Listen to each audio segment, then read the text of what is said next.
to the world? Is it a bunch of berry spoons? Is it a bunch of money? A bunch of things that people will fight over? Or is our legacy to the world the faith that we have in God? Is our legacy to the world something that will make the world a better place? Now, I have nothing against taking care of your children and your grandchildren and your great-grandchildren when you die. I have absolutely nothing against taking care of the church in your last will and testament. In fact, if I said that, Father Gainey would be in here beating me over the head with my berry spoon. But is that where your heart is? Where your heart is, there your treasure will be. Where your treasure is, there your heart is. Is our heart in berry spoons, or is our heart in God? And if our heart's in God, it doesn't matter what we leave. It doesn't matter how much money. It doesn't matter how many berry spoons. It doesn't matter how many silver knives or trinkets or whatever that we leave.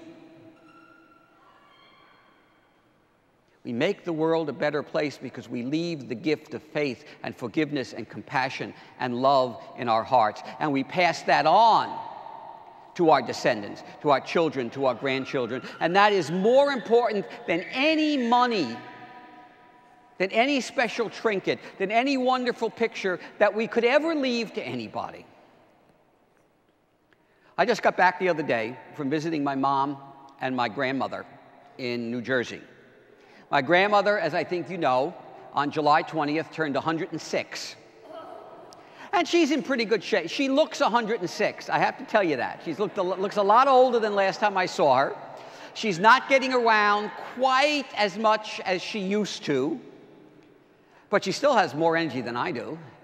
There were several times when I was home, when I'm sitting down reading a book and I hear the front door open and I have to go run after her in the parking lot because she decides to take the garbage out. Down the steps and all of this other stuff. So there I am running over after my 106-year-old grandmother who's heading out to the garbage dumpster. I'm sure the neighbors must have looked at that and just wondered what the heck was going on. But my grandmother will leave us nothing. She has no money, her Social Security, whatever that is. She has a few trinkets. She's never had any money. She's never been wealthy. She's never had any money. And when she dies, she'll leave no money. A few, as I said, a few trinkets that she's got. But when she dies, she leaves the heritage of 4 children, 11 grandchildren, 19 great-grandchildren, and 19 great-great-grandchildren.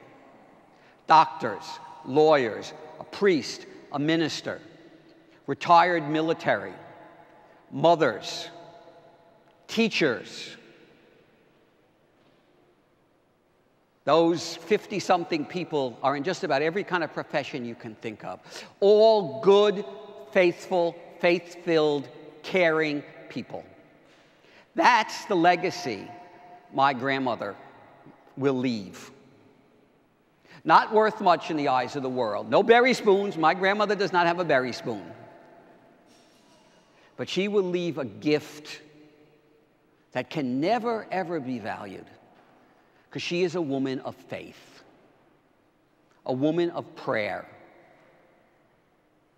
a woman of faithful service. She has lived her entire life for her children, her grandchildren, her great-grandchildren, her great-grandchildren. That's all she's ever lived her life for. That's the legacy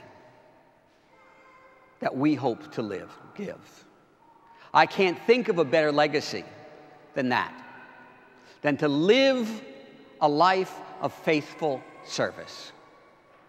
Who cares how much money we leave? Who cares how many berry spoons? Who cares how many fancy trinkets that we leave? I can remember one funeral I did in Toronto. This is going back, 28 years. The casket had to be escorted into church by a police guard because the night before, at the wake, right after we did the wake service, a couple of the grandkids decided that they didn't think it was right that Grandma be buried with her jewelry. So therefore, they decided before they closed the casket, they were going to take Grandma's jewelry off of her. We had to call the police, there was a riot, all this kind of stuff. What did that grandmother leave behind? What happened to those kids? What was the legacy left there? That all they cared about were a couple of rings and a couple of necklaces. What are the berry spoons in our hearts? What are the rings and necklaces in our heart? What are we so worried about? Either leaving to someone else or getting from someone else. Is it the legacy of faith? Is it the legacy of compassion and care and service and forgiveness? Or is it a bunch of berry spoons? If it's a bunch of berry spoons, I think we're in trouble. If it's not, we have a lot to look forward to. Oh, and by the way, that lady died a week later. And she got her last wish. She never, ever saw her brother again, her only living relative again. Died angry and alone. And the brother, he never got that berry spoon.